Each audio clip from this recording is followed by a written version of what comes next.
So, ladies and gentlemen, we just did a reaction with these guys for their brand new song of Sword and Nail, which is on YouTube. It's on all major streaming platforms. Really, really killer fucking song, if I do say so myself. But this is going to be the refurbished Anatomy podcast session with not only Devin, but Tre and Brandon from Worm Shepherd as well. Welcome, guys, to the session. Thank you, Devin, for coming back.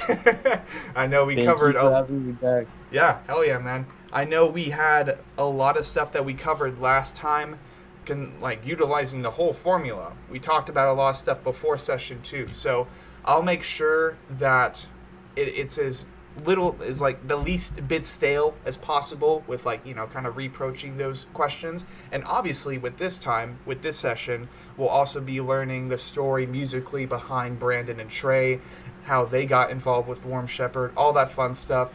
But guys, we got 2 sections of the podcast for Brandon and Tre. I know you guys are new to this. You guys are new to the Anatomy podcast, unless if you had the opportunity to check out the other episodes. If you haven't, that's okay. No problem at all. We have a very, very simple, straightforward formula here where we split the podcast into 2 half-hour segments, 20 minutes to half hour. The first section is going to be us learning about you gentlemen as musicians, how you became musicians, what other creative mediums you're into, all the fun stuff that allow an anatomy, allow the body to kind of sustain itself. Per the term Anatomy podcast, we're learning about all of the most vital organs, the muscles, the bones, down to the very atoms that make this unit of a Blackened Deathcore band, Worm Shepherd, the unit that it is, signing on to Unique Leader Records. What was it, like this last winter, right? Yeah. Yeah. We signed in December. We didn't announce till March. March, right. Yeah, and when we were there with them as well, I was talking with Devin at that point. We were already discussing stuff we wanted to do, and obviously it was March. We had already done the Anatomy podcast session the first time, and things just got a little bit janky for all of you folks who have had the chance to listen to it. I know it was a little bit disappointing, but we're here to kind of fix that little bump in the road on my end. But yeah, these guys are an absolutely monstrously good Blackened Deathcore band that along so many bands since February, since March, have joined the Unique Leader Records roster. There's a lot of, I would dare argue there's a lot of hype with the bands that have been just stacking onto Unique Leader Records. You got Volvadonia, you got Waking the Cadaver Now, Cognitive, all these awesome bands. But to kind of prioritize you gentlemen, Devin, if you want to, you can kind of touch up briefly on basically where you came from musically. You can crunch it all to whatever you want, or if you want to, you can kind of elaborate just like you did last time. All up to you, my guy. You go ahead and go first. All right. Well, I've been writing longer than doing vocals. I used to write novels and stories when I was 10, 11. The Frozen Lake was written when I was 11. But then getting into vocals was something that I just wanted to be like Levi from Miss May I, so I started working at it. And he kept encouraging me. And then I started looking at a lot of heavier bands, and I wanted to make all these cool noises, all the lows. It was a lot of actually annotations of an autopsy and Waking the Cadaver and old Chelsea Grin stuff. But then I just started to, why don't I just learn everything I can? So I'm still working at learning new techniques and tones and stuff, but being in Worm Shepherd is probably the reason why I'm working that hard to learn all these different tones, because I never really wanted to be stuck with one sort of this is his sound. Right. And I mean, there's so many various techniques as a vocalist, self-taught myself for about 7 or 8 years. Definitely, there's so many techniques to learn, and even if you're a heavy vocalist who knows all the gutturals, all the tunnel throats, all the fry stuff, false chords, there still is so much more to learn as you just grow as a vocalist. And even if you're done with heavy vocals, then you move on to singing, like clean singing, which my good friend Devin here has also done for songs on their first record, like Chasm Dweller, and let's see, The Emptiness Between Stars, which was really, really cool. Really love both of those tracks.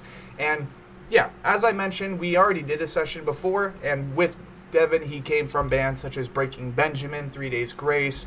He kind of like bounced into different phases and then kind of returned to all of that whilst also contributing to the sound he is trying to produce himself with Warm Shepherd, coming from Devin to Embers, blowing up absolutely through help with Aaron. I forgot his last name. It's such a Aaron. Shipari. So yeah, he came from Devin to Embers, and ever since then he has been joined by his brothers in arms, being Brandon, being Tre, Leo, and Ryan, who are all awesome people, really, really awesome people, especially joining us today, and I really appreciate that. So, either one of you guys, you can decide. Tell us a bit about yourself and where you came from musically, and honestly, take all the time in the world that you want. Brandon, you want to go first? Yeah, sure. Okay. So I grew up in the Connecticut hardcore scene. I've always been about hardcore music. It's like in my blood. I don't know, like Hatebreed's like a big inspiration for me, and then I kind of grew into like the more death metal stuff, and then more deathcore and stuff like that, I guess. Right. What got you into guitar first? Were there any major guitarists that were just like, you know what, this is what I want to fucking do, so this is what I want to do, and you just jumped into it? Yeah. When I was a kid, my mom used to have the Limp Bizkit cassette tape, and she would replay Nookie all the time, like on repeat. And I was just like, I gotta get a guitar and play this song. Hell yeah. That showed there. And it just like branched off from there, and you know, you've adapted. And as we were discussing before we even did the session for the reaction, master of ambience is the term that both Devin and Tre kind of shared along with that. So how did you get into wanting to become like an ambient master guitarist for this project? Or just in the general? band Fit for an Autopsy. Fuck yeah, dude. Fit for an Autopsy is really awesome. Yeah, like the way they incorporate their clean guitars with their atmospheric type sounds, that really intrigued me to like learn how to do that and incorporate it in like 90% of the stuff that I do. All right, cool. And I guess along the journey, you've progressed, and you've gone from Limp Bizkit to one of the coolest Blackened deathcore bands in the scene, I would argue, alongside bands such as Lorna Shore, Enterprise Earth, even Meyer Lore, Shrine, even though they're kind of quiet right now. So like, were there any other passions or hobbies along the way that you wanted to invest into before becoming a guitarist that you could easily return to now, or like, you know, just in general? Did you have any other hobbies besides wanting to be a guitarist? I don't think so. I don't know. I don't think so. Okay, yeah, no, that's completely fine.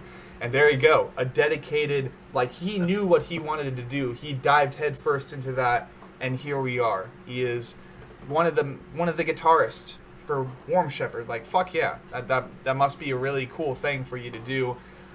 Tre, moving on.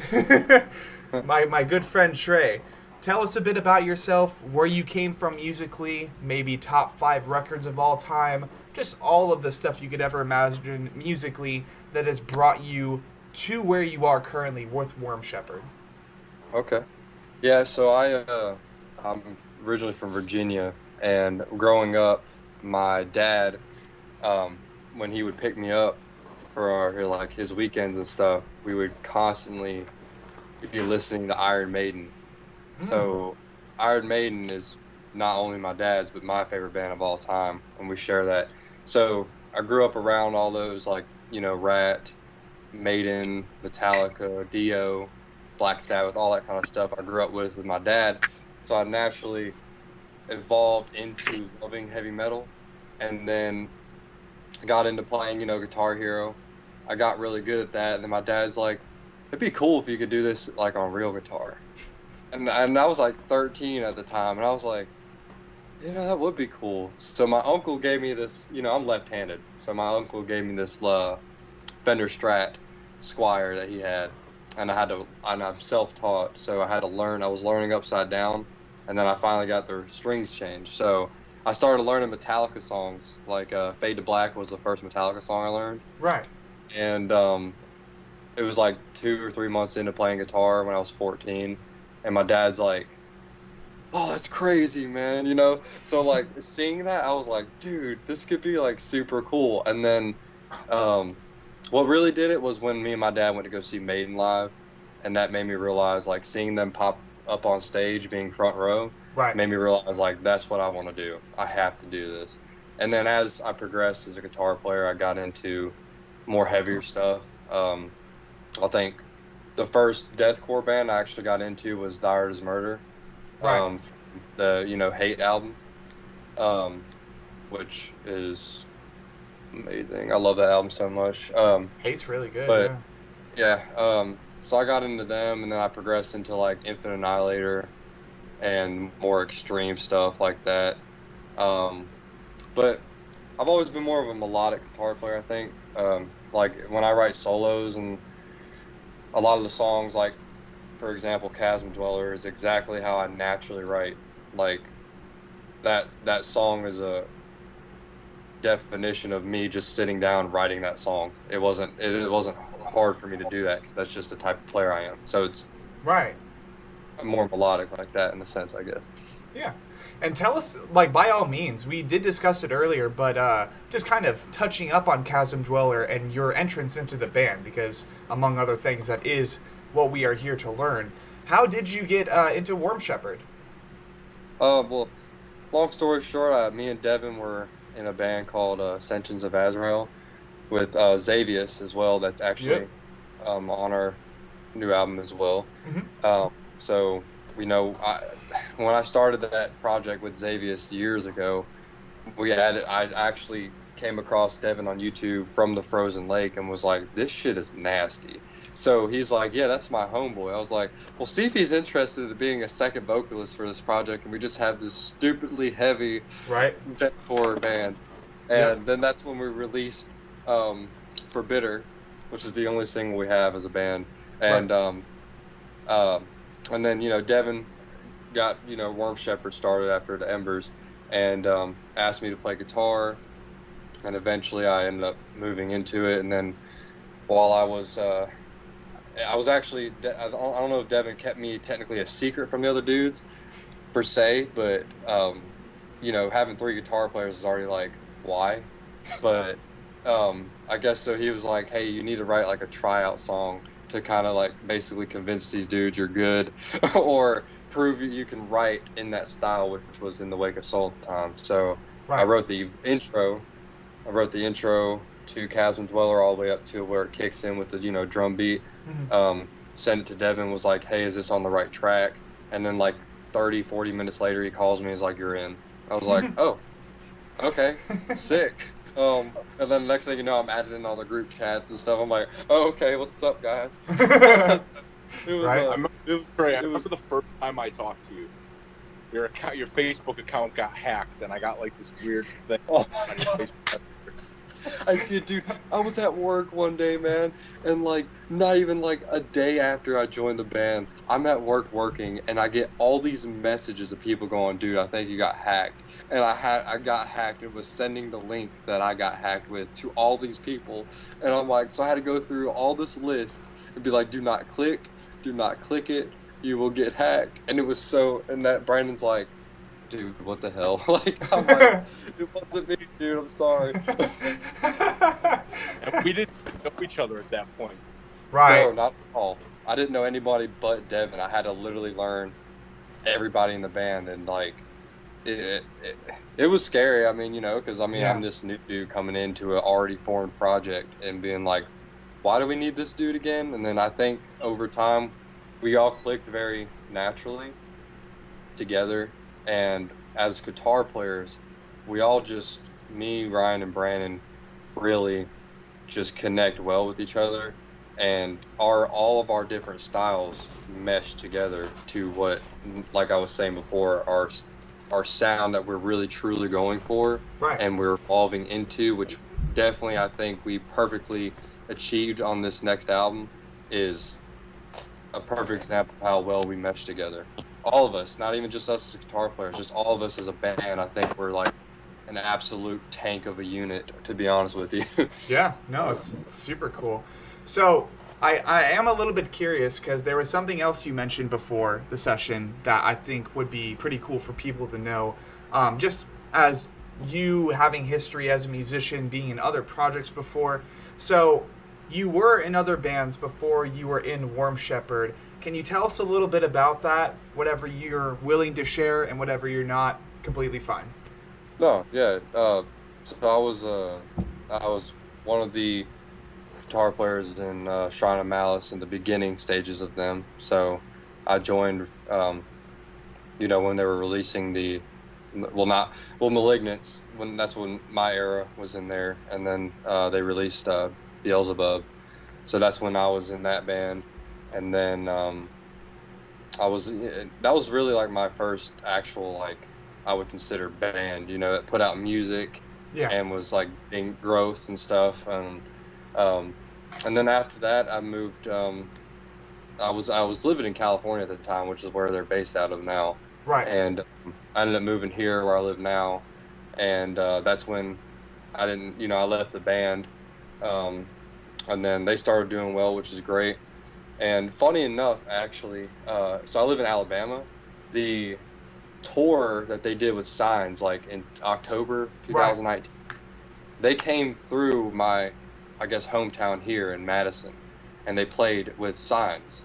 So I actually met Signs and Dave like years prior to now, and it's just, I think it's like such a small world, because talking to Dave and everything then, and I was like, yeah dude, maybe one day we'll tour together, and he's like, yeah. And then fast forward, and here we are doing our first ever tour with them, which is absolutely insane. You got, yeah. Speaking on that very briefly, they got their first tour coming up. It's mainly in September, right? It's because it's for Alpsevere and stuff like that, or Alpsevere. So yeah, they got their first tour coming up with Signs of the Swarm and Of Sulfur, another Titan act coming right out of the fucking pits of hell that is Las Vegas, Nevada, right next to Death Valley, all that fun stuff. Really, really hyped for that. And I don't really have a date close to me, but you guys be sure to go check that out. Grab some tickets, because these guys touring for the first time, I can guarantee you, Signs of the Swarm, Warm Shepherd, and Of Sulfur, that is going to be a sight to behold. That is going to be a very, very exhilarating performance. And I can only hope that either later this winter or sometime next year, they make their way over to the West Coast, or at least AZ.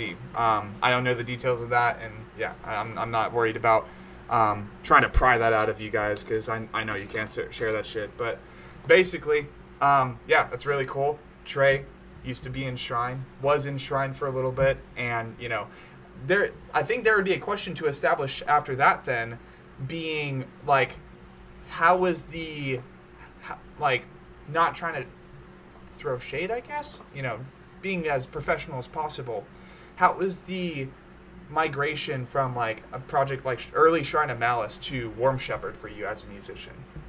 Oh, well, I mean, this Warm Shepherd has made me for sure grow as a musician in really every way. Like, as far as writing style, influences, and then you have, of course, just like learning the songs. To me, they're a lot more difficult than the style of how Shrine of Malice is, Yeah.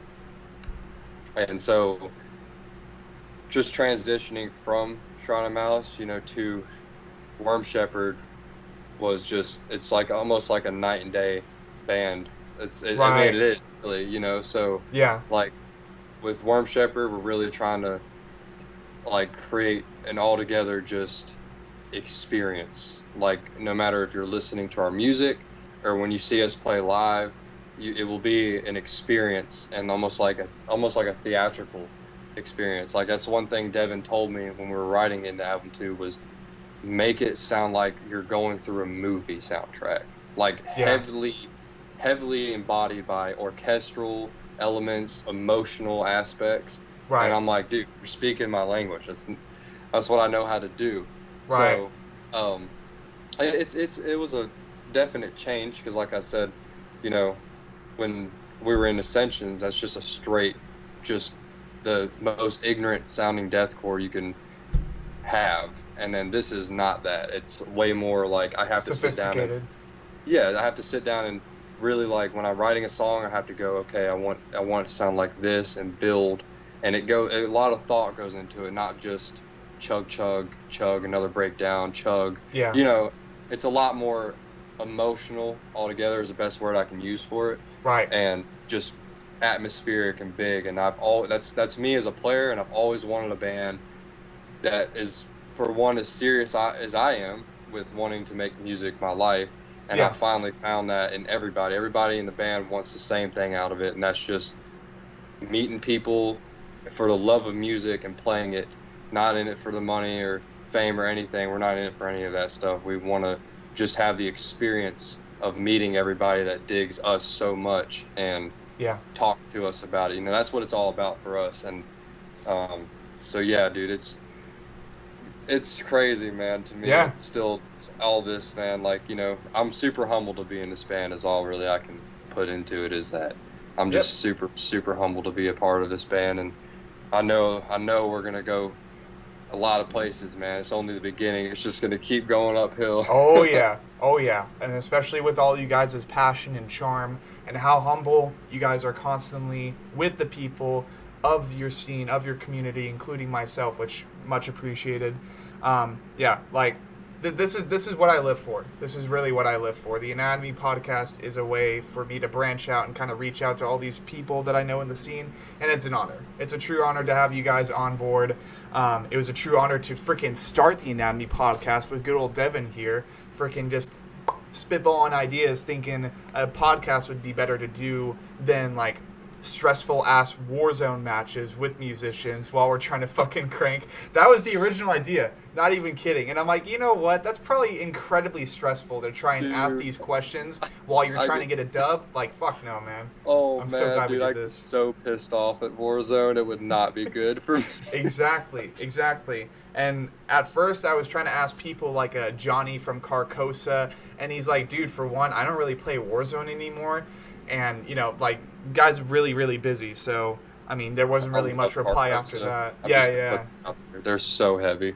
I love Carcosa. Like, dude, fucking Angel Maker is like one definition of just like, you got this one band in the middle, but then you got like 5 other different projects. I'm like, what the hell, man? It's just a spider web of content. But, Brandon, wanted to ask you, my friend, about your musical background. Have there been any projects before Warm Shepherd that you like participated in, moving along the way as a musician as you journeyed? And if there were, same question for as Tre. How was the experience of those band projects compared to getting into Warm Shepherd? So, like, growing up, I joined my first band when I was like maybe 13, 14. Okay. It was core band, and it was fun, but I don't know, being in like multiple different bands, it kind of taught me in the beginning how much I did not want to be in a band. And as I got a little older, I started doing like recording stuff, and it's funny because before I met Devin, I never listened to black metal in my life. Like I heard of Lorna Shore in 2019, and like I've been like hooked on black metal ever since. And when Devin asked me to join, I told myself like, all right, I gotta do it. I'm gonna do it. I'm gonna hit it hard, and we'll just see where it goes. And I think it's been the best move of my music career already. So. Hell yeah, that's very reassuring, and I'm sure Devin's more than happy to hear that too. He's like, okay, cool, they're actually vibing. Obviously, you guys are, but you know, there's always that, just like, are they though? But anyways, that was the first half of the podcast. session very easily. Thank you guys for providing your input, providing your feedback, telling us the story of you guys as you guys' oh my goodness, of you folks as musicians. Now we shall dive into the second half, which is about Worm Shepherd itself. Now, again and again, with our first session, we did briefly touch up on what Worm Shepherd came from, which basically was Devin to Embers. Devin had a solo project. He was on his own with Aaron Shapari, and they cooked up the Frozen Lake and Ragnarok. Pretty interesting stories with Ragnarok being a song about a conversation between a godly being and a person on Earth trying to justify all of the bullshit that humanity has put the Earth through. Did I get that wrong? Nope. Sick. Fuck yeah. Did my homework, and, I listen to his stuff all the time, and me and him talk about the lyrical process all the time, even off session, and that's what makes this so much more interesting to me. Key importance about that conversation, though, is like the godly being speaking to the human are the same person. They're just like speaking to their opposite forms. Oh, okay. Well, yeah. There you go. There's like the fine little grain of rice detail for that song lyrically. But that's just talking about Ragnarok. Then we had Worm Shepherd. It slowly brewed up from the depths, and it built itself into a 5-piece lineup of all these really, really awesome guys. And to say the least, well, they're cooking up a second album. A lot of people know about it that follow this band. A lot of people that are going to be checking out this podcast session know about this. What can you guys tell us without spilling too many details? Take as much time as you want, just kind of beating around the bush per se. But what can you guys tell us about this next record? I mean, in my eyes, it's like, truthfully, it's game changer, honestly. Everything about it is just, I don't know if just epic is the word, but everything about it is just so, it's so hard to put into words, man, because like, Without I'm so spilling too proud much. like I'm so proud of it because it's like, it's just massive in every way, from all melodies, lead lines vocally. Like, Devin has evolved as a vocalist so much since just In the Wake of Soul, even from Chasm Dweller. Mm-hmm. So like we're trying different stuff out, but we're also keeping our roots per se.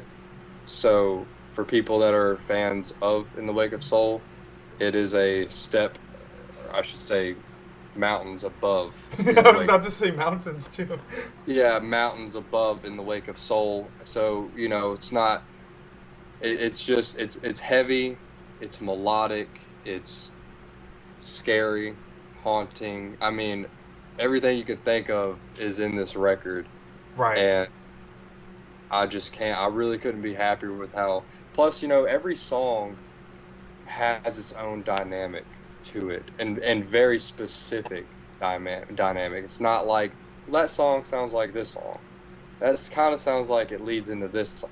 Dude, every track is so different. That Okay. like I said, people are gonna know Worm Shepherd for this next coming up album. Really, that's where I think this album's gonna really just put us on the map hard. Right. The way I think of this album is like, picture like the Batman soundtrack. Oh. Metal as shit, and like just with the most aggressive vocals and breakdowns possible. Yeah, sounds good. Sounds really awesome. And This one, go ahead. No, you're good. You're good. For me, the album is kind of what I envisioned this project being from the beginning. In the Wake of Soul, we kind of we're still figuring out what that was or how to do it, and now we found it, and I'm really excited about it. All the songs do sound very different from each other, like Trey said, and it's just a progressive story from start to finish, so that's really cool, and I can't wait to tell those stories with like music videos, and I can't wait for people to read the lyrics, and try to keep up with what the breakdowns say when they're reading it, because one of them in particular just doesn't make sense at all. I'm sorry about that. And that's sometimes the way that you make the best music is when, like for me personally, when it comes to music, when it comes to listening to new heavy music to get into, like over time, it became apparent to me that I knew the formula. And when I like started getting into music, it was EDM, it was dubstep, so really, really predictable formula that you, like every time you can expect the build up, oonch, oonch, oonch, and like, you know, just fucking bass drop, all that fun stuff. So I'm like, okay, I needed something a little bit more complicated. And I think without knowing it, that's always been what I pursued. So when it comes to, after 2 years now of listening to the genre that we all collectively here are participating in, contributing to, when you're able to create very complicated music that people can follow, at least after 5 listens, and them being a seasoned veteran when it comes to death metal, that's really what is special, is when you can snap the formula in half, but still utilize the pieces that you broke off. And I can only imagine that is going to be what this next record is going to contribute to. Is just snapping that in half, snapping the rules in two, possibly even burning the old pages to embers. You know what I mean? So there you go. But briefly talking about In the Wake of Soul, what can you tell us, Devin, about the lyrical content? That way, for people who happen to not know, they can just be like, oh, okay, now I know. And now they can be relatively more ready going into what's next. So, you want me to talk about In the Wake of Soul lyrical content or new album? Yes, In the Wake of Soul. Okay, so that really wasn't much of a story. The Devin Tambor story was in there with its own songs, but then most of them were just different people's suicides and scenarios for it. It really didn't. I mean, it's a deep message and shit, but there's no continuation or really backstory to it. It's just more of a message and trying to connect with you. Sorry. You good? Are you good? Yeah, I choked on water for a second. I happen to do that a lot. It's kind of dumb. It's actually my first time on the podcast doing that. Oh my goodness. But no. Definitely remember that from last time. We got a whole bunch of little things going on within the Wake of Soul. Ragnarok. That is really narratively what kind of contributes to chapter 2, right? Yeah. Okay. That and the Frozen Lake and Crimson Moon are connected, and Wretchedness. Wretchedness, right. Wretchedness has to be one of my favorite tracks off the last album. But there you have it, folks. You got In the Wake of Soul, which has little bits and pieces to kind of put together different stories, but still contributing to what is next. But big reveal that I wanted to discuss on the podcast quite exclusively, at least here first.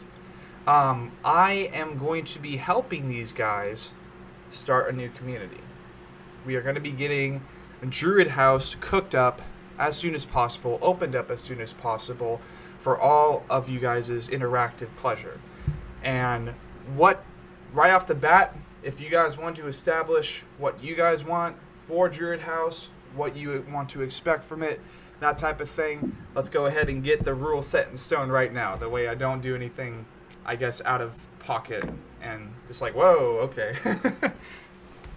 I'm old, so I don't really know what that means. All right.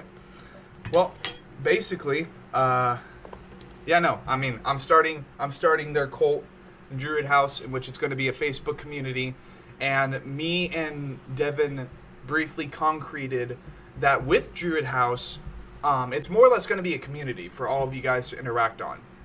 And basically, all of the members of the band, as well as myself, are going to be helping run it. I mean, if you guys want to, you can stop in and post about updates, post about news like the tours and stuff, just to keep people in check and help them stay updated and all that fun stuff. But other than that, I mean, yeah, it's kind of just a way for everybody to interact. Very similar to the branded ones, which is Brand of Sacrifices community, the Tyrant's Covenant, which is Distance community, the Swarm, Signs of the Swarm, etc. So now Warm Shepherd, along with their Patreon, which very, very easily accessible, very cheap. I think the prices are really good for that. Along with the Worm Shepherd Patreon, we now have the Druid House. So very, very excited. Me and Devin have been really hyped to announce this and kind of unleash it upon the earth. Like it's not exactly me doing like a feature on one of their songs or anything like that, which I can understand if the hype kind of gave that intention, I guess. But I'm still more than proud to be helping these guys run their little community, run the the massive community, the massive group of people who has been so passionately backing with this band and has more than enough to say about, the merch they picked up. Feel free to just post about all that stuff, because we are more than excited to have you all in the community, have you all in the Druid House. But yeah, Druid House is going to be opening it briefly after I get this session opened up. Me, Devin, and the boys will be handling the rest of the details. And yeah, I'm pretty fucking ready for that, if I do say so myself. I've always wanted to help kind of run a little group, a little community. And I was doing it all the time as a kid, like in junior high school and high school. So I do appreciate you, Devin, allowing me to become the overseer, per se, alongside good old Omen. That should be really, really fucking cool. Yeah. I really appreciate you wanting to do it and doing so much. Hell yeah, man. I'm all here for it. And I think that is actually a decent place to stop this session for the Anatomy Podcast, refurbished, redesigned, and with some new additions. We had some new guests tonight. I want to thank Brandon and Trey for joining us as well tonight. Thank you, Devin, for coming back once again. And you guys be sure to have an amazing night. Thank you. Thank Of course. you.